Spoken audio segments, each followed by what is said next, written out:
오늘 함께 나눌 말씀의 제목은 여호와 앞에서입니다.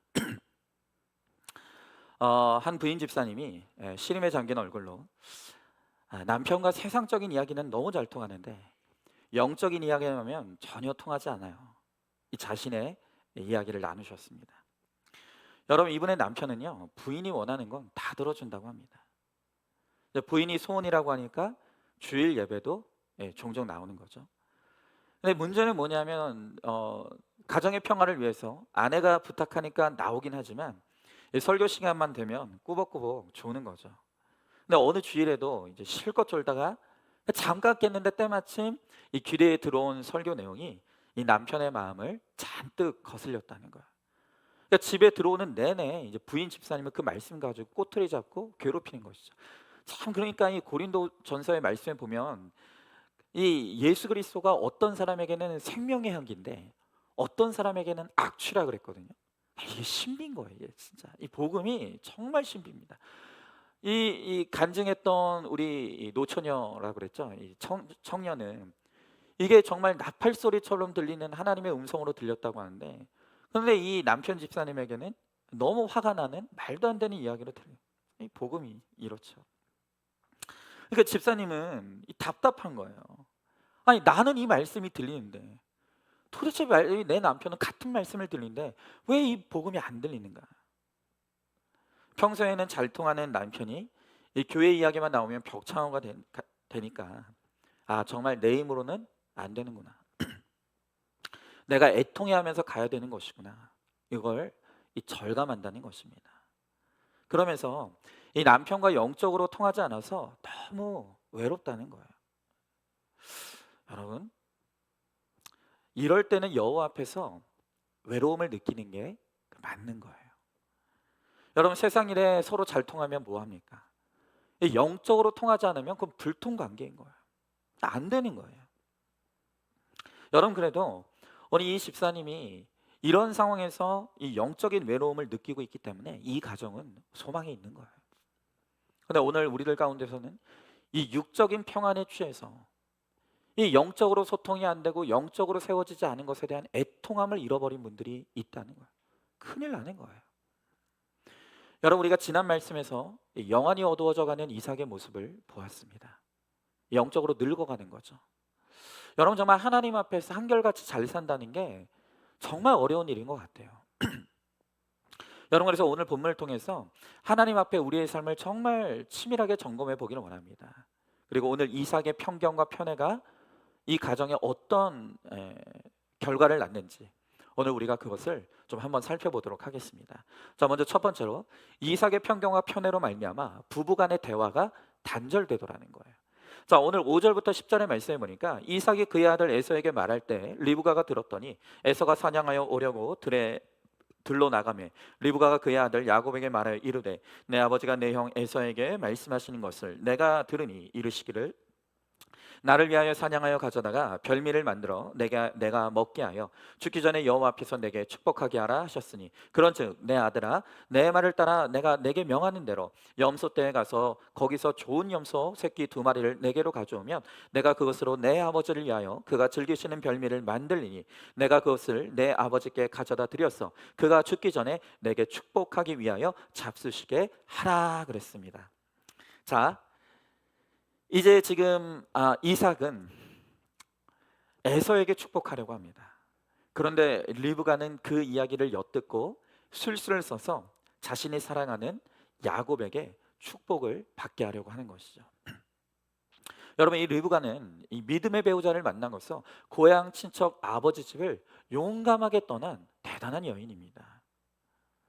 여러분, 또한 이 이삭은 아버지의 기도 덕분에 그냥 가만히 앉아서 너무나 믿음 좋고 적극적인 아내를 만나게 되었죠. 자, 그런데 오늘 이 가정을 가만히 보고 있으면 질서가 무너져 있죠.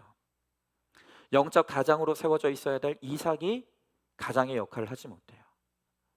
대신에 이 리브가가 워낙 진취적이다 보니 조용한 남편과 살면서 이제 점차 가정의 모든 대소사의 결정권을 가지게 되는 거예요. 자, 여러분, 환경에 장사 없다고요. 이렇게 리브가가 매사를 주도하니까 서로 믿음을 보고 결혼했는데도 이제 부부관계가 어그러지고 대화가 단절되기 시작하는 거예요. 그러니까 이삭은 아내에게 무시감을 느끼는 거예요. 아내가 나를 무시한다고 느끼는 거예요. 그리고 리브가는 이 남편이 한심해 보이는 거죠. 대화가 안 되는 거예요. 여러분, 이삭은 장자권을 상속하는 중요한 일을 아내와 상의 없이 진행하고 있어요.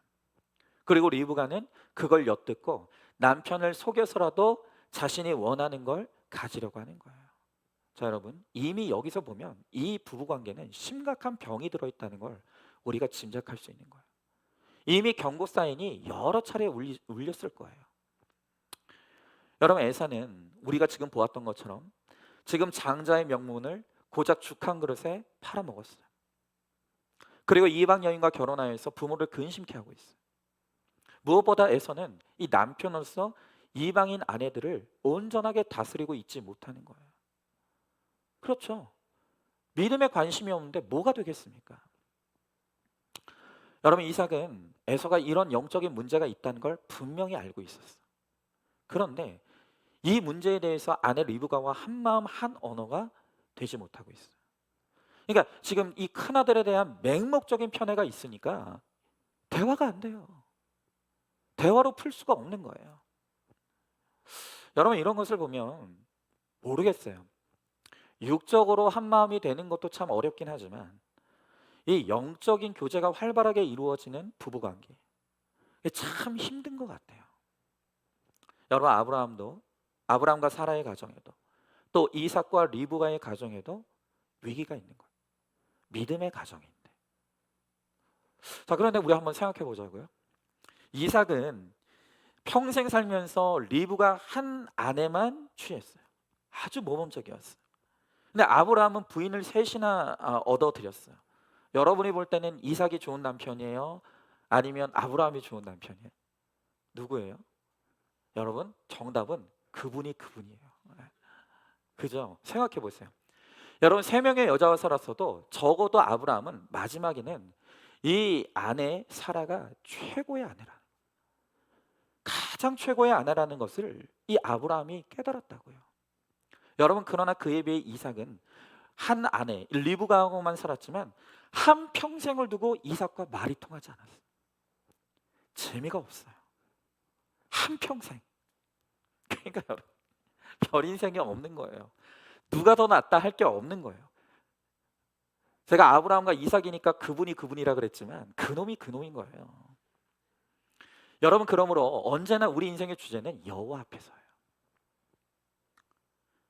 하나님이 우리의 신랑이 되셔야 되는 거예요. 하나님 그분과의 만남이 이루어져야 되는 거예요.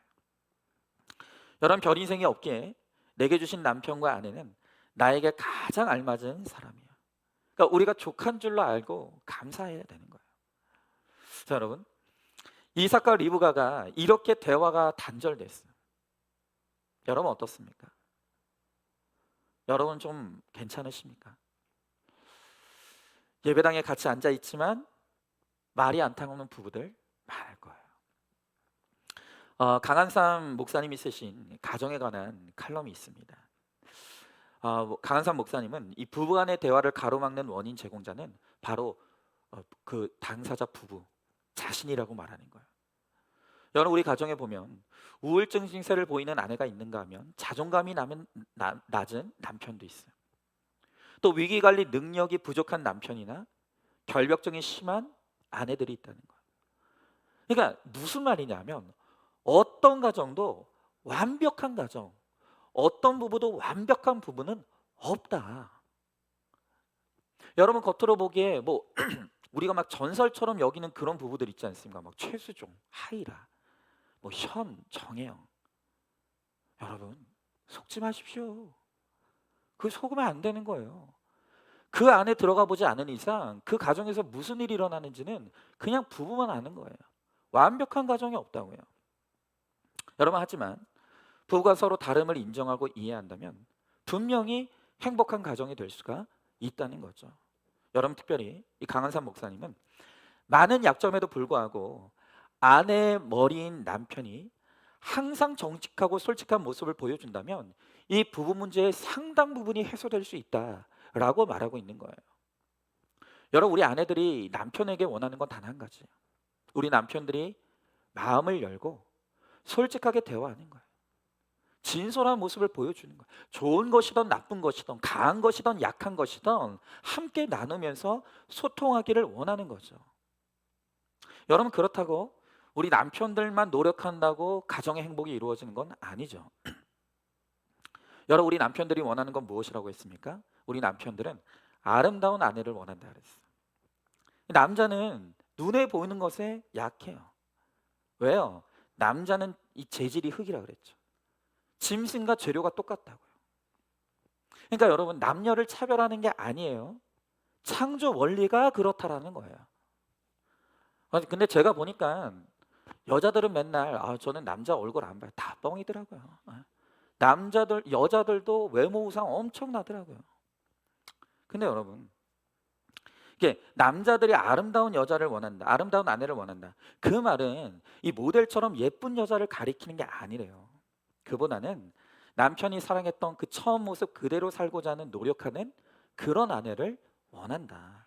그러니까 물론 처음 만났을 때 그 젊음을 누가 유지할 수가 있겠습니까? 그럴 수 없죠. 하지만 아내가 머리도 빗지 않은 채 식사 준비하고 사시사철 이 빗자루 같은 옷을 드셨어요. 여러분, 직장에 가면은 다 화장하고 이쁘고 뭐 이렇게 정돈된 모습으로 있는데 가정에서 우리 아내들이 외출하지 않는다고 이빨도 안 닦고 씻지도 않고 맨날 구멍난 옷도 입고 있고, 그러면 안 된다는 거예요. 왜? 남자는 짐승이니까.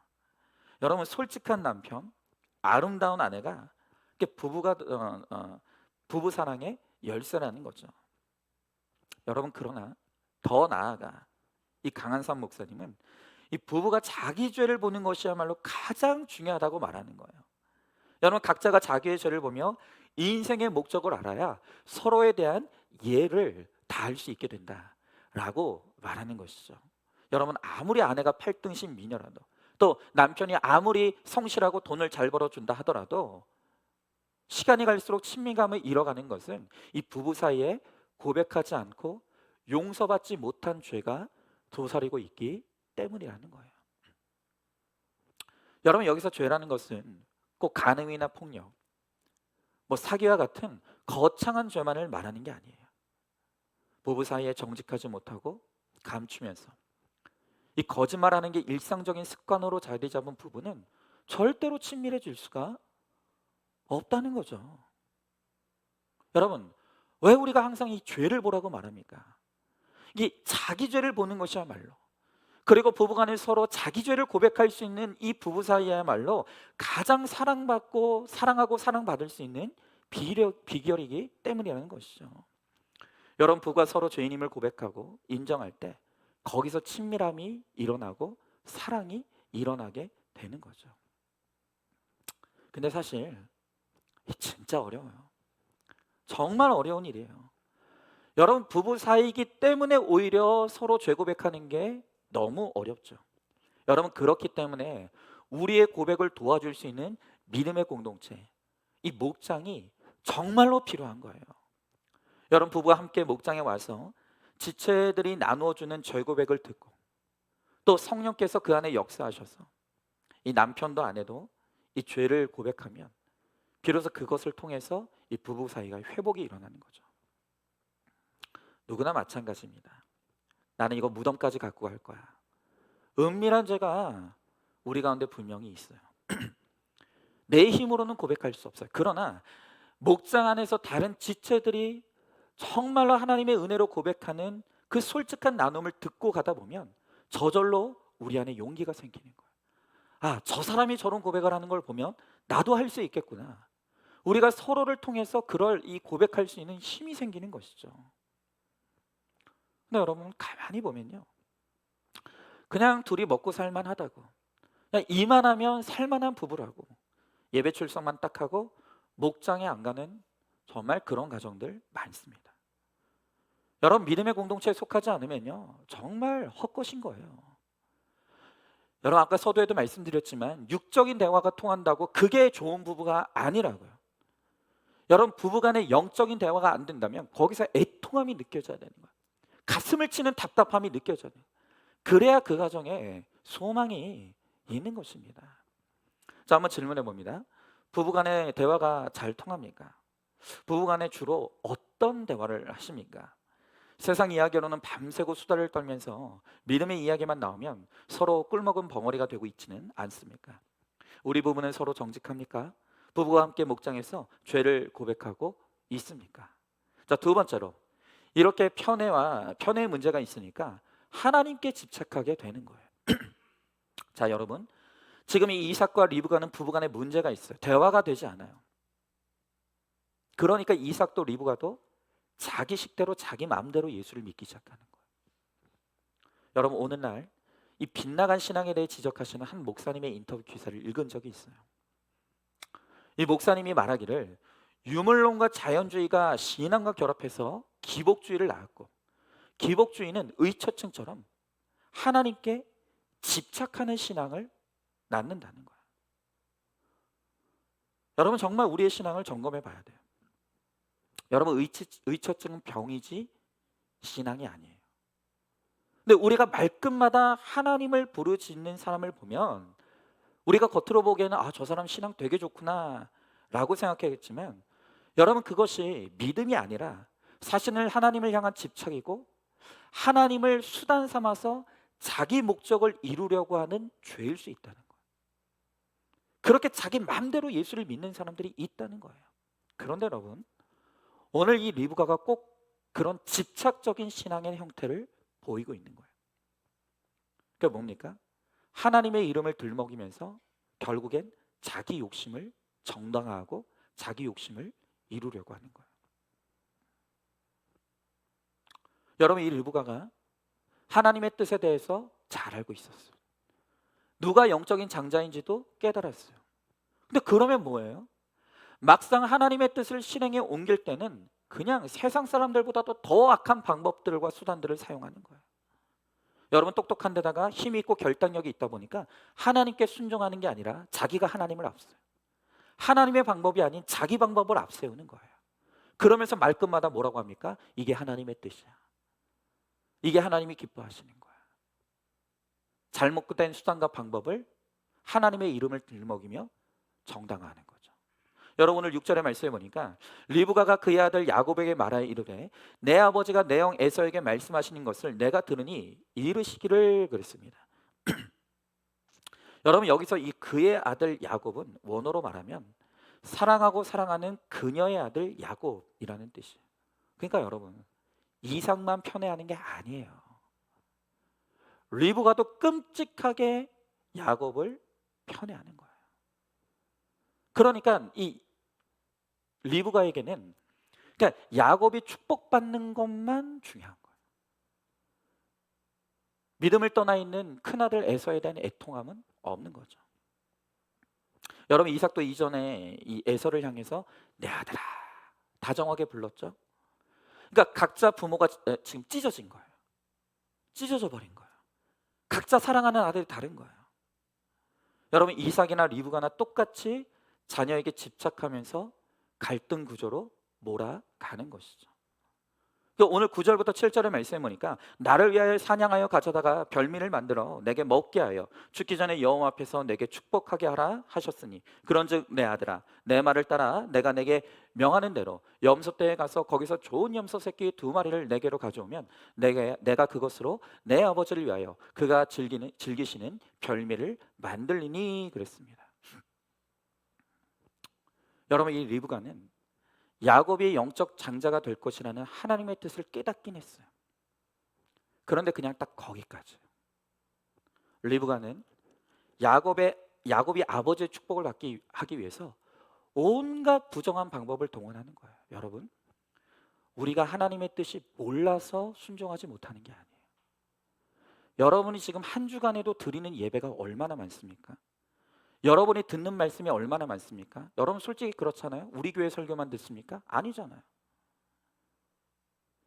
여러분, 뭐 전국의 전 세계에 내노라는 유명한 목사님 설교 다 듣고 계시잖아요. 우리가 말씀을 몰라서 순종하는 게 아니라고요. 말씀은 아는데 하나님의 뜻에 굴복될 마음이 없어요. 그러니까 말씀 듣는 것 따로 삶 따로, 교회 안에서의 모습 따로, 교회 밖에서의 모습이 다른 거예요. 여러분, 성경은 잘 깨닫는데 이 리브가는 성경적으로 살지는 않아요. 오늘 8절의 말씀에 보니까 명하는 대로라고 해요. 여러분, 이 명하는 대로라고 하는 것은 하나님의 명이 아니에요. 엄마인 내 말을 들으라는 거예요. 야곱, 너는 내가 시키는 대로 하면 돼 라고 말하고 있는 거예요. 여러분, 결과적으로 보면 리브가의 계획은 성공한 것처럼 보여요. 어쨌든 야곱이 축복받았잖아요. 그렇다고 여러분, 리브가의 방법이 옳은 게 아니에요. 하나님은요, 리브가가 부정한 방법을 사용했던 것에 대해서 아주 가혹한 심판을 내리시는 거예요.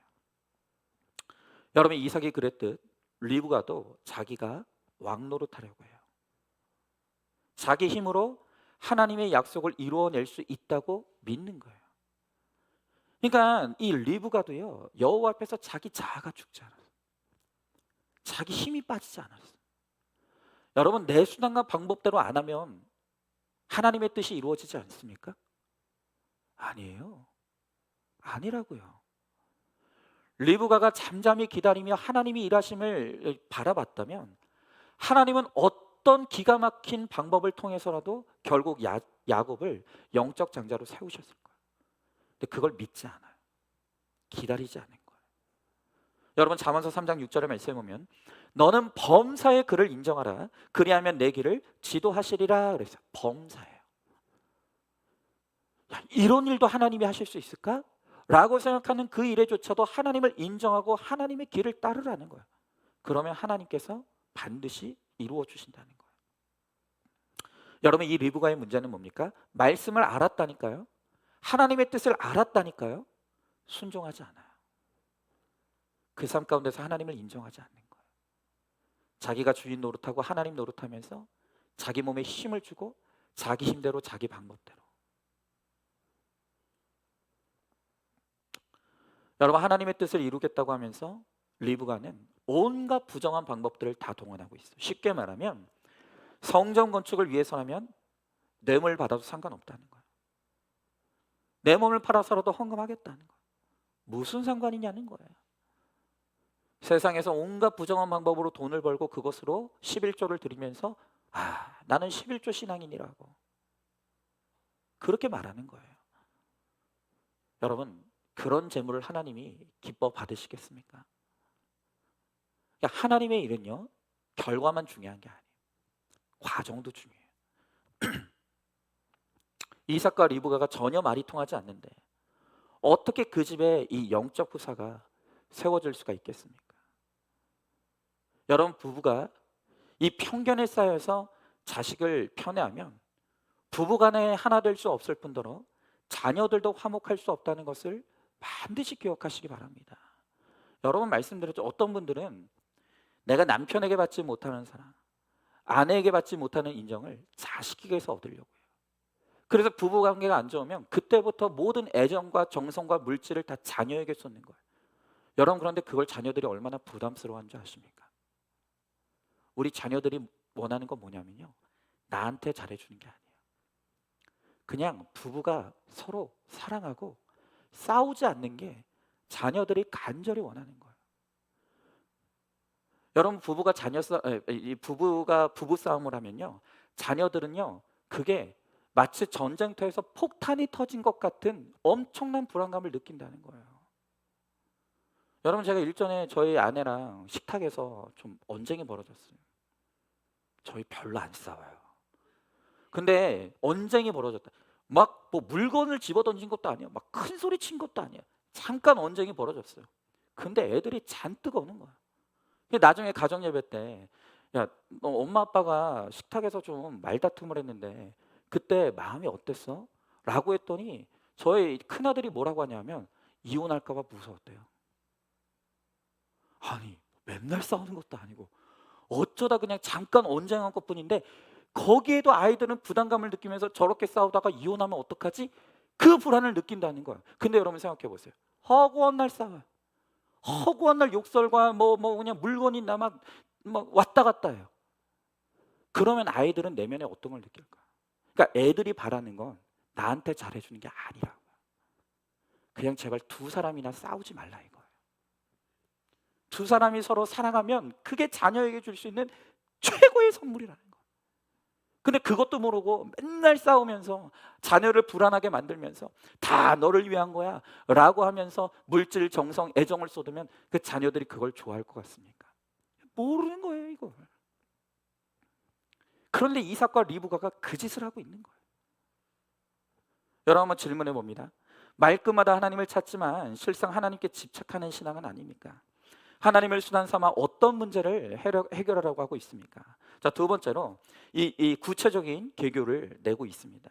자, 오늘 11절 12절의 말씀에 보니까 야곱이 그 어머니 리브가에게 이르되 내 형 에서는 털이 많은 사람이요 나는 매끈매끈한 사람인즉 아버지께서 나를 만지실진데 내가 아버지의 눈에 속이는 자로 보일지라 복은 고사하고 저주를 받을까 하나이다 그랬습니다. 자, 지금 리브가가 남편을 속일 계획을 진두지휘해요. 그런데 아들인 야곱이 봐도 이건 아닌 것 같아요. 이건 아닌데. 그러니까 이 야곱이 불안한 마음에 뭐라고 합니까? 엄마, 이건 복음고사하고 우리 저주받을 일이에요. 이러다 큰일 나요. 여러분, 하나님께 멸시받을 짓을 하면서 하나님께 축복을 달라고 기도하는 게 우리예요. 우리가 이렇게 모순적인 신앙생활을 하고 있다고요. 여러분, 부모를 속이고 하나님을 속이면서 축복은 받고 싶은 거예요. 여러분, 그때 야곱이 엄마 우리 이러다가 큰일 납니다 라고 말할 때 이 리브가가 뭐라고 말합니까? 오늘 13절에 기가 막힌 말을 해요. 어머니가 그에게 이르되 내 아들아 너의 저주는 나에게 돌리리니 내 말만 따르고 가서 가져오라. 뭐라는 거예요? 쓸데없는 걱정하지 마. 저주는 다 내가 받을 테니까 너는 내가 시키는 대로만 해. 여러분, 이 정도 되면 이건 신앙이 아니에요. 이건 병이에요. 집착이에요. 그러니까 하나님의 약속을 성취시키겠다는 이 좋은 명분으로 포장해서 자기 인간적인 의지를 불태우는 거예요. 그러니까 여러분, 이런 사람 정말 무서운 사람이에요. 기도하면 안 되는 일이 없다고. 응답이 될 때까지 기도하라고. 응답이 안 오면 40일 작정 기도하라고. 금식 기도하라고. 여러분, 리브가가 하나님의 약속을 하나님이 약속을 내세워 밀어붙인 결과로 그 바람대로 결국엔 야곱이 축복을 받긴 해요. 그런데 여러분, 그 약속이 이루어지기까지 이 야곱이 얼마나 험악한 인생을 살았는지 이제 보게 될 거예요. 리브가도 마찬가지입니다. 하나님이 기뻐하시지 않는 부정한 수단과 방법을 동원한 그 결과로 하나님이 이 리브가에게 주신 형벌이 무엇입니까? 이렇게 끔찍하게 사랑하는 야곱을 이 야곱이 집을 떠난 후에 죽을 때까지 눈을 감는 그날까지 이 사랑하는 아들을 보지 못해요. 영영 헤어지는 거예요. 여러분, 우리가 하나님의 이름을 빙자해서 내 욕심을 정당화하고 부정한 방법과 수단을 동원하며 살아가면 하나님의 이름을 망령되이 일컫은 우리의 죄에 대해서 하나님은 반드시 책임을 물으신다는 거예요. 오늘 14절부터 17절의 말씀에 보니까 그가 가서 끌어다가 어머니에게로 가져왔더니 그의 어머니와 그의 아버지가 즐기는 별미를 만들었더라. 리브가가 집안 자기에게 있는 그의 맏아들 에서의 좋은 의복을 가져다가 그의 작은 아들 야곱에게 입히고 또 염소 새끼의 가죽을 그의 손과 목에 매끈매끈한 곳에 입히고 자기가 만든 별미와 떡을 자기 아들 야곱의 손에 주니 그랬습니다. 자, 아버지가 좋아하는 별미부터 시작해서 야곱의 의복까지 리브가가 하나하나 한 땀 한 땀 다 챙기는 거예요. 이 리브가의 개교가 치밀합니다. 야곱에게 에서의 옷을 입힙니다. 사람의 털과 비슷한 염소 새끼의 가죽을 손과 목에 두르게 하는. 여러분, 이쯤 되니까 성경도 더 이상 야곱을 이삭의 아들이라고 말하지 않아요. 여러분, 오늘 본문의 17절에 보니까 자기 아들 야곱이라는 표현을 쓰고 있어요. 여러분, 자기 아들은 누구의 아들이라는 거예요? 어머니 리브가의 아들.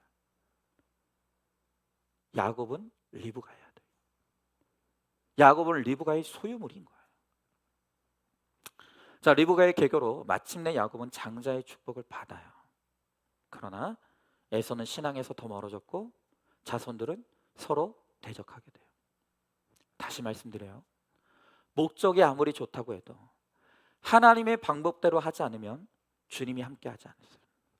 반드시 죄에 대한 대가를 치르게 하여 주신다는 거예요. 여러분, 선을 목적으로 해서 악을 행해서는 안 돼요. 여러분, 이 리브가의 개교가 성공한 듯 보이지만 하나님이 그녀를 불쌍히 여겨주신 것뿐이지 그의 손을 들어주신 게 아니라는 것을 반드시 기억하시기 바라요. 자, 한번 질문해 봅니다. 나는 매사를 하나님의 방법대로 합니까? 하나님의 뜻을 이루겠다고 하면서 내세우는 인간적인 방법이 뭐예요? 어떤 개교를 꾸미고 있습니까? 자, 마지막 네 번째로, 그럼에도 우리가 여호와 앞에 있기에 하나님은 무조건적인 은혜를 베풀어 주십니다. 이게 중요해요. 여러분, 오늘 이 이삭과 리브가의 가정 보면 어떤 생각이 드십니까? 신앙 좋은 명문 가정 같습니까? 겉으로 보기엔 그래요. 그런데 그 속 안으로 들어가 보니까 콩가루예요. 여러분, 치졸하게 짝이 없지만 가정이지만 이삭과 리브가가 모든 걸 드러내 이야기했기 때문에 여기서 우리는 공감을 느끼는 거예요. 은혜를 받는 거예요. 아, 우리만 문제가 있는 게 아니구나. 우리 가정만 힘든 게 아니구나. 여러분, 야곱과 리브가도 돌이키지 못하는 게 있어요. 심지어 이 야곱은 아버지를 속이고자 하나님의 이름을 망령되이 일컫는 죄를 범하는 거예요. 여러분, 그런데 놀라운 사실은 뭡니까? 결국에는 이 야곱이 장자의 축복을 받고 언약의 자손이 되는 거예요. 하나님이 택자인 야곱에게 무조건적인 은혜를 베풀어 주시는 거예요. 그러니까 인간적인 어떤 자격이 있지 않다는 거예요. 아브라함이 택함을 받고 이삭이 축복을 받고 야곱이 영적인 장자가 된 것은 그들의 인간적인 어떤 탁월함이 있어서 그런 것이 아니라는 거예요. 무조건적인 하나님의 은혜인 거예요. 여러분, 인간이 얼마나 타락한 존재인지 이제까지 우리가 보지 않습니까? 여러분이 이렇게 인간의 실상을 보는데도 여전히 사람한테 기대를 두고 있다고 한다면 정말 여러분은 안 되는 거예요. 여러분, 특별히 우리는요, 정말 살아온 과거에서 좀처럼 참 벗어나지 못하는 연약한 죄인이에요. 여러분, 이 르브가는 정말 인생이 자기 마음대로 살아온 인생이에요. 이쁘죠? 똑똑하죠? 잘났죠? 그러니까 남편 위에 올라서는 거예요. 그래서 부부관계가 단절됩니다. 그리고 심지어는 이제는 이 아들 야곱의 축복도 자기의 힘으로 할 수 있다는 이 강력한 신념이 있는 거예요. 온갖 수단과 방법을 동원하는 거예요. 그렇게 살아왔으니까. 근데 이제껏 자기 힘으로 살아왔던 그 수단과 방법을, 자기 힘을 내려놓지를 못해요. 포기를 하지를 못하는 거예요. 여러분, 그건 이삭도 마찬가지예요. 이삭은 과거에 무시받은 인생을 살았어요. 비리비리해서 어려서부터 희롱당하기 일쑤. 여러분, 그래서 자기 모습을 보는 것 같은 야곱이 싫어요. 참, 이 부모의 상처가 정말 무서운 거예요. 자기가 그런 인생을 살았다 보니까 자기랑 꼭 닮은 야곱이 너무 싫어요. 야곱을 보고 있으면 지난날 찌질하게 살았던 자기 모습이 자꾸 떠오르는 거예요. 그러니까 야곱은 불어 잊어버리려고 하고 자기와 닮지 않은, 자기한테는 없는 장점을 가진 힘센 에서가 너무 좋은 거예요. 그러니까 여러분, 우리가 예수를 믿어도 성경이 뭐라고 했습니까? 이전 것은 지났으니 보라 새 것이 되었다 그랬어요. 여러분, 우리는 새로운 존재예요. 더 이상 과거의 발목에 잡힐 이유가 없는 인생이라고요. 그런데 여러분, 여전히 우리는 과거 속에 살아요.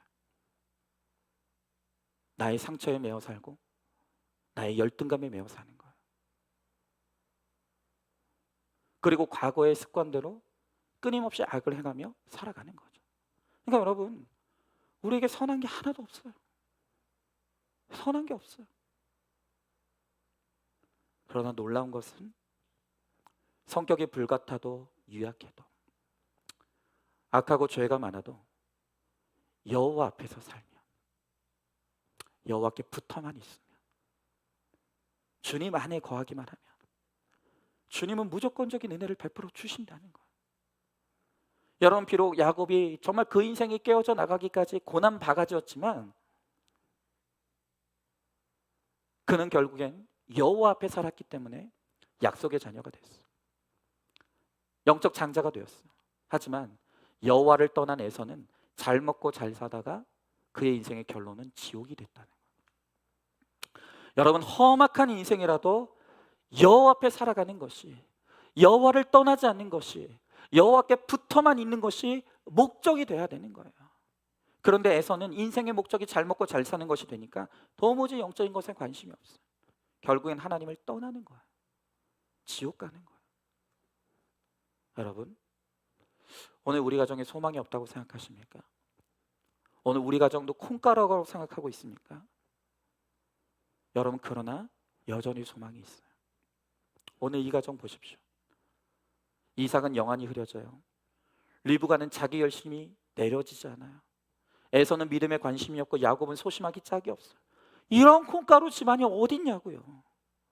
여러분, 그럼에도 불구하고 이 연약한 인생들이 여호와 앞에 붙어만 있었더니, 늘 여호와 앞에 머물러만 있었더니 결국엔 주님께서 주님의 일을 이루어 주시는 거예요. 아내 따로 남편 따로 자녀 따로 노는 것 같아도 이 가정 가운데 믿음의 중심을 잡고 여호와 앞에 붙어만 있는, 예배드리고 말씀드리며 가는 그 한 사람이 있으면 여러분, 우리 가정은 결국엔 반드시 구원받게 되는 거예요. 그 한 사람으로 인해서 반드시 주님이 역사해 주시는 것이에요. 여러분, 그러므로 우리가 하나님을 믿는 믿음만 있다면, 우리가 여호와 앞에 서 있다면 여러분, 우리 가정은 소망이 있어요. 반드시 그것을 믿으십시오. 그것을 믿고 오늘도 하나님께 우리 인생의 모든 것을 맡기고, 주님, 우리는 소망이 없습니다. 주님께 소망이 있습니다. 주님께 맡기고 주님을 믿사오니 주님, 결국엔 우리 가정 가운데 임하여 주시고 우리 가정 가운데 소망을 주시고 구원을 베풀어 달라. 오늘 그 역사가 우리 가운데 일어나기를 소망하고 믿고 나가는 저와 여러분 우리 모두가 될 수 있기를 주님의 이름으로 축복합니다. 오늘 이 시간 우리 말씀을 기억하면서 함께 우리 찬양하고 기도하기 원합니다.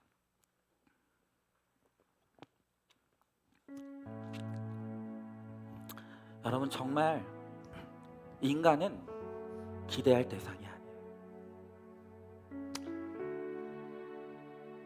인간은 다 똑같아요.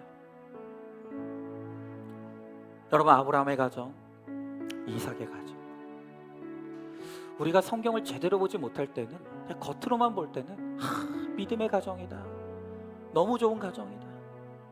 그런데 여러분, 그 안에 들어가 보니까 결국 그것도 죄인들이 모인 곳이, 죄악으로 가득한 곳이. 그러니까 여러분, 우리에게는 소망이 없는 거예요. 우리를 바라보면 어떤 것도 기대할 수가 없는 거예요. 절망할 수밖에 없습니다. 그러나 우리가 여호와 앞에만 있다면, 우리가 여호와의 이름을 부를 수 있다면, 이 공동체에 붙어만 간다면 결국엔 하나님께서 하나님의 방법으로 하나님의 일을 이루어 주신다면, 우리의 소망은 하나님께. 여러분, 우리가 그것을 믿기를 바라요. 그것을 소망하길 바랍니다. 여러분, 잘 먹고 잘 살다가 지옥 가는 에서가 축복이 아닙니다. 잠깐뿐인 이 땅에서 잘 되는 것은 저주인 거예요. 이 땅에서 눈물을 흘리는 한이 있더라도 그것 때문에 주님 바라보고 주님 곁에 붙어있고 주님을 바라보는 것이 결국엔 소망을 성취하는 축복의 길이라는 거예요. 여러분, 그것을 잊지 마시고 주는 완전합니다. 주님께 우리의 소망을 둡니다. 오늘 이 찬양 우리 같이 찬양하고 나가도록 하겠습니다. 주여, 우리는 연약합니다. 주여, 우린 연약합니다. 우린 오늘을 힘겨워합니다.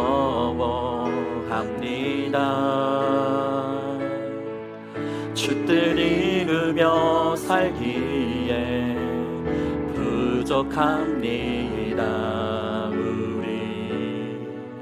우린 연약합니다.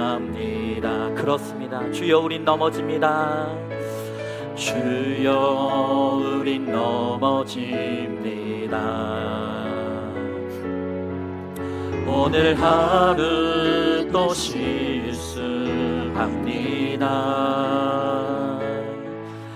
주의 긍휼을 구하는 죄인입니다.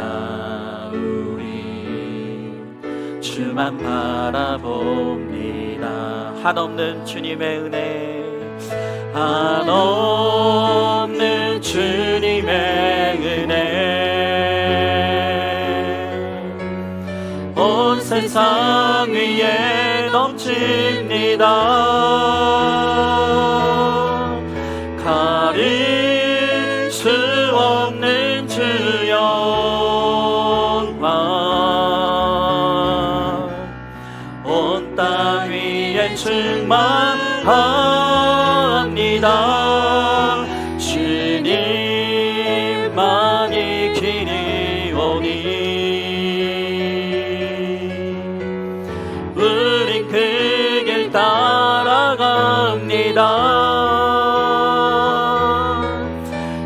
그날에 우릴 이루신 주는 완전합니. 우리 한 번 더 찬양합니다. 주여 우린 연약합니다. 주여 우린 연약합니다. 우린 오늘을 힘겨워합니다.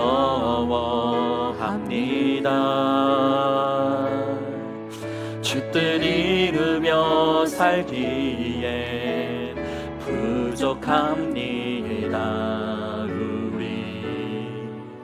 우린 연약합니다. 맞습니다. 주님, 우리는 넘어집니다. 주여 우린 넘어집니다. 오늘 하루 또 실수합니다. 주의 긍휼을 구하는 죄인입니다. 우리 주만 바라봅니다. 한없는 주님의 은혜, 한없는 주님의 은혜 온 세상 위에 넘칩니다. 가릴 수 없는 주 영광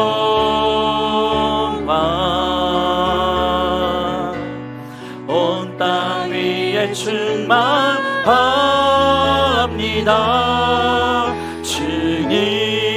주님만이 길이 오니 우린 그 길 따라갑니다. 아멘. 그날에 우릴 이루신 주는 완전합니. 우리 마저로 한 번 더 찬양합니다. 한없는 주님의 은혜, 한없는 주님의 은혜 온 세상 위에 넘칩니다. 가릴 수 없는 주 영광 온 땅 위에 충만합니다.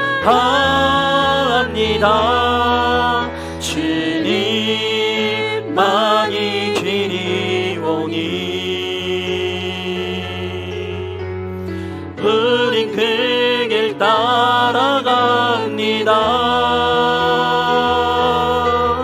그날에 우릴 이루신 주는 완전합니다. 아멘.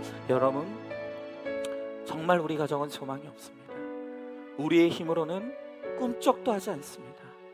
우리의 열심, 우리의 능력, 우리의 노력, 그것으로는 그 어떤 것도 이룰 수가 없습니다. 여러분, 그러나 우리가 절망하지 아니하는 것은, 우리가 소망을 가지는 것은 하나님의 은혜가 우리 가운데 있기 때문입니다. 우리가 아무것도 할 수 없지만 가장 연약한 모습으로라도 우리가 주님 앞에 있으면, 주님 안에 거하기만 하면, 주님께 붙어만 있으면 결국 주님께서 주님의 때에 주님의 방법으로 반드시 구원의 역사를 이루어 주실 줄로 믿습니다. 우리는 다만 애통하는 마음으로, 하나님의 은혜를 갈망하는 마음으로 주님 앞에 가만히 잠잠히 머물러 있으며 주의 은혜를 간구하기만 하면 된다고 주님 말씀하십니다. 주님이 이루실 것입니다. 주님이 역사하실 것입니다. 완전하신 주님께서 주님의 뜻대로 하실 것입니다. 우리는 그 길을 따라가기만 하면 됩니다. 주님, 붙어만 있는 믿음을 허락하여 주시옵소서. 여호와 앞에 머물러 있게 하여 주시옵소서. 주님이 하실 것을 믿고 오늘도 순전한 마음으로 주님을 기다릴 수 있도록 주여 인내할 수 있는, 버틸 수 있는 믿음을 우리들에게 허락해 달라고 오늘 이 시간 말씀을 기억하면서 함께 기도하며 나가도록 하겠습니다. 기도하겠습니다. 주여 나의 하나님 아버지 감사합니다. 오늘도 하나님 아버지 이 귀하고 복된 주님의 날을 우리들에게 허락하시고 아버지 주님의 존재한 앞으로 나와 주의 말씀을 들을 수 있도록 주의 하나님 아버지 은혜를 베풀어 주심을 감사드립니다. 하나님 아버지, 우리의 남편을 보면 소망이 없습니다. 우리의 아내를 보면 소망이 없습니다. 우리의 자녀들을 보면 소망이 없습니다. 우리의 힘으로 할 수 있는 것이 아무것도 없습니다. 아버지, 그래서 절망할 수밖에 없는 우리의 인생입니다. 아버지, 그러나 우리에게 소망이 있다고 말씀하십니다. 우리가 절망하지 말아야 된다고 말씀하십니다. 왜냐하면 하나님의 은혜가 있기 때문입니다.